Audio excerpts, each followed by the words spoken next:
Senator Coons. Thank you very much, Chair and Ranking, and thank you, Director Patel. I appreciate your being here today. I'm the co-chair of the Law Enforcement Caucus in the Senate with Senator Cornyn, and as someone who had responsibility for the second largest law enforcement in my admittedly small state, for the decade before I came here, I got to see the importance of the FBI as a training resource, as a critical technical and law enforcement partner for state and local law enforcement in my state. Just this past year, in November, the FBI and Delaware law enforcement successfully investigated and arrested an individual who was leading a human trafficking ring. Just a reminder of how federal, state, local partnership can make a huge difference. We're here at the Appropriations Committee. As best I understand where we are, you have not submitted an appropriations request. What we've got from the administration is a so-called skinny budget, just a few sentences. And it asks for $545 million in cuts to the FBI. I believe you testified yesterday to House Appropriations that you would request $11.1 billion. The administration's request is $10.1 billion.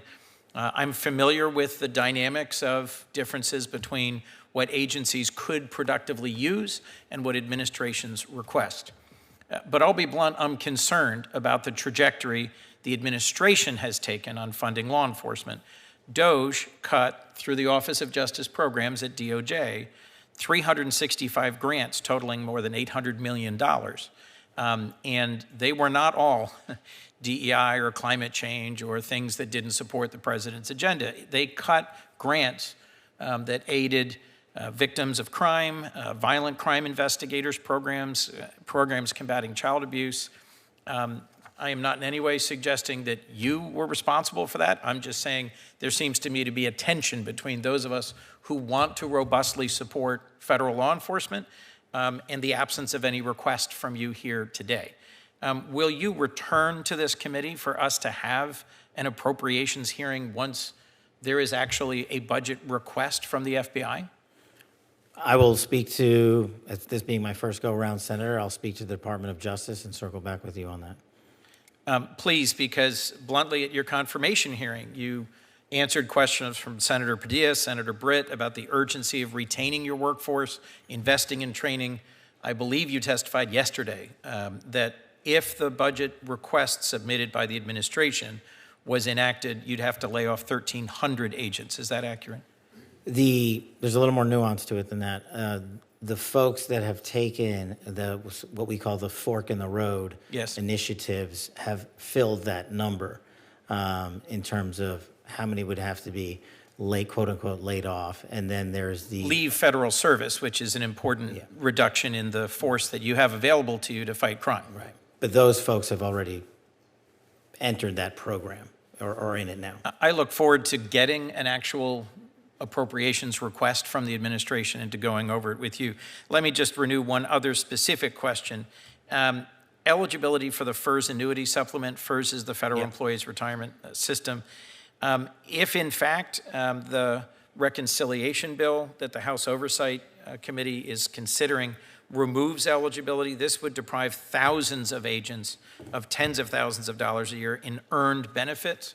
And would have a real impact on early retirement and on recruitment and retention. What are you doing about this threat to the FERS retirement benefit eligibility? Senator, one of your colleagues asked me a similar question, and I will get back to you on that, specifics of what's happening with FERS. One of my top priorities, as we discussed before, is preventing IP theft, particularly from the CCP.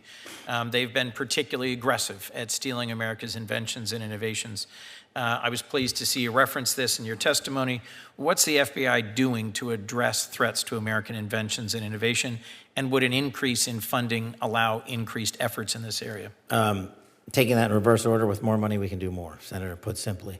But when it comes to all things CCP, it is, if not the number one priority every day, it's almost the number one priority every day, especially when it comes to what they're stealing from us, both on the IP side and the agricultural side. So we have rededicated more FBI personnel to investigate how they are doing that. And I'm also working with both the private and public sector engagements, because we don't at the FBI possess the capabilities alone to suss out what they're doing and how they're doing and blocking it. So well, that's something I think is a critical and important initiative for you and for your agency.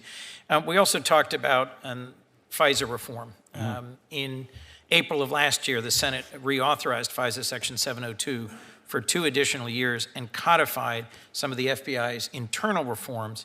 And those reforms were a big reason why, for the first time ever, I voted in reauthorization of Section 702, about which I've had some real concerns.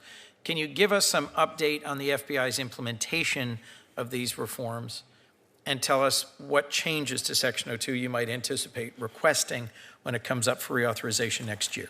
I can tell you that we have been, as a former terrorism prosecutor and a member of the IC who has used 702 successfully, and as a former public defender who has stood up for violations of civil rights and constitutional violations, it's a delicate balance for me. I am for the renewal of Section 702 with the modifications that have already been made, and have some ideas about how to make it better going forward.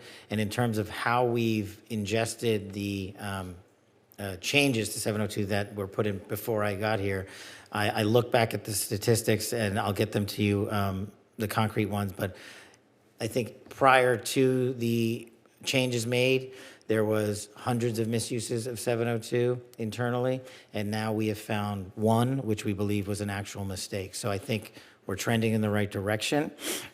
And I understand the concerns about, 702 queries against U.S. citizens. I also understand the challenge when it comes to search warrants versus lifetime action, and that's something we're just going to have to work with you on. Well, this is an important balance I look forward to hearing from you about and working with you on. You've also testified just yesterday in front of House Appropriations that you are orienting the FBI looking forward. There won't be any actions against FBI agents based on what they did in terms of carrying out assignments to investigate January 6 incidents. During your confirmation, you said there will be no retribution taken by the FBI should you be confirmed as director. James Dennehy, who was head of the New York field office, has been forced out, received no reason for his removal, but had resisted efforts to turn over a list of agents involved in January 6 investigations. That's how I've understood the characterization of his separation, and that sounds to me like politicization and retribution for involvement in January 6th. I just want to hear your statement about where you see any disciplinary actions related to January 6th investigations. Thank you, Senator. With the ongoing litigation related to the specific list, there's only so much I can talk about, but I can tell you this with affirmation. No one on any list will be punished at the FBI. As someone who was given case assignments I didn't want many times over, you don't get punished for your case assignments. You only get punished if you didn't do the job and fail to follow the ethical guidelines and break the law, and that's the standard. The Judiciary Committee recently had 2 career prosecutors in front of them who were dismissed explicitly for their involvement in prosecuting January 6 cases. I understand that's not the FBI. I hope to work with you on ensuring that we orient the FBI forward. In February, I did join all my judiciary colleagues to send then Acting Director Driscoll letters about proposed purges of agents for simply carrying out their assignments. Do you know if you've answered that letter? I'll have to check, Senator, sorry. I'll tell you that I haven't received a response, and I expect a response. More importantly, I expect a budget and appropriations request so we can do our job as the relevant appropriations subcommittee.